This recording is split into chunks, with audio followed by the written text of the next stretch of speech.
જય સ્વામિનારાયણ, જય શ્રી કૃષ્ણ। આજે આપણે બનાવીશું, તમે સાદા ઢોકળા તો ખાધા જ હશે, પણ તો આજે આપણે મગની દાળના ઢોકળા બનાવીશું। તો એના માટે મેં મગની મોગર દાળ 3 વાટકી અને 1 વાટકી અડદની દાળ, એને મેં 6 થી 7 કલાક પલાળી દીધી છે અને એ દાળ લીધી છે।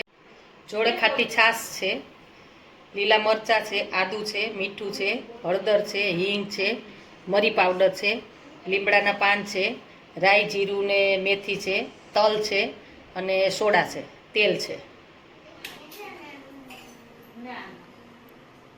આપણે સૌપ્રથમ બાઉલમાં દાળ લઈશું। હવે આપણે ક્રશ કરીશું એને, થોડી છાશ લઈશું આપણે ને આદું લઈ લઈશું, લીલા મરચાં લઈશું।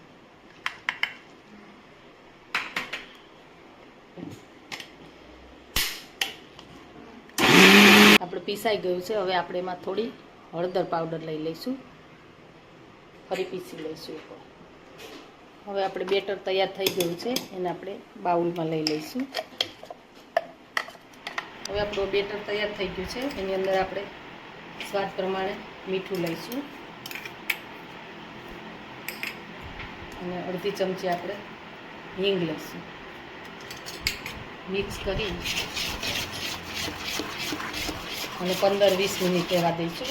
આ લાઈવ ઢોકળા જેવું, આથો નહીં આવે આમાં, એટલે લાઈવ ઢોકળા, મગની દાળના લાઈવ ઢોકળા। હવે આપણે આને ઢાંકી અને 1 કલાક રહેવા દઈશું। હવે આપણે આ બેટરને 1 કલાક થઈ ગયું છે, થોડો આથો પણ આવી ગયો છે। હવે એને આપણે બાઉલમાં લઈ લઈશું।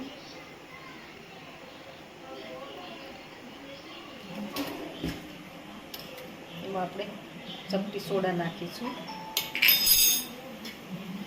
થોડું તેલ લઈશું,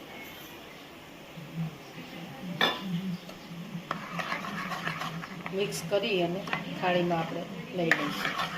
થાળીને તેલથી ગ્રીસ કરીને રાખી છે, એમાં આપણે બેટર લઈ લઈશું।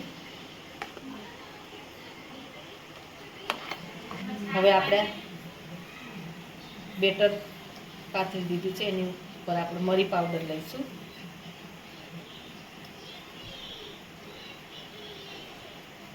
એક પ્લેટમાં આપણે લાલ મરચું પાવડર લઈશું। હવે આપણે આ સ્ટેન્ડની અંદર લઈ લઈશું થાળીને,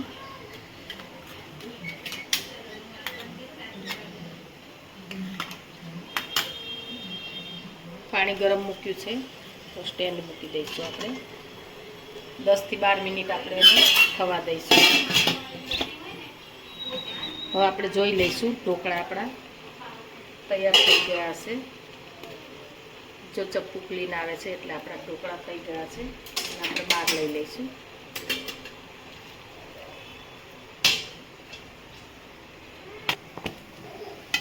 એને આપણે 5 મિનિટ ઠંડા થવા દઈશું। હવે આપણે ઢોકળા થઈ ગયા છે, આપણે એના માટે વઘાર મૂકીશું।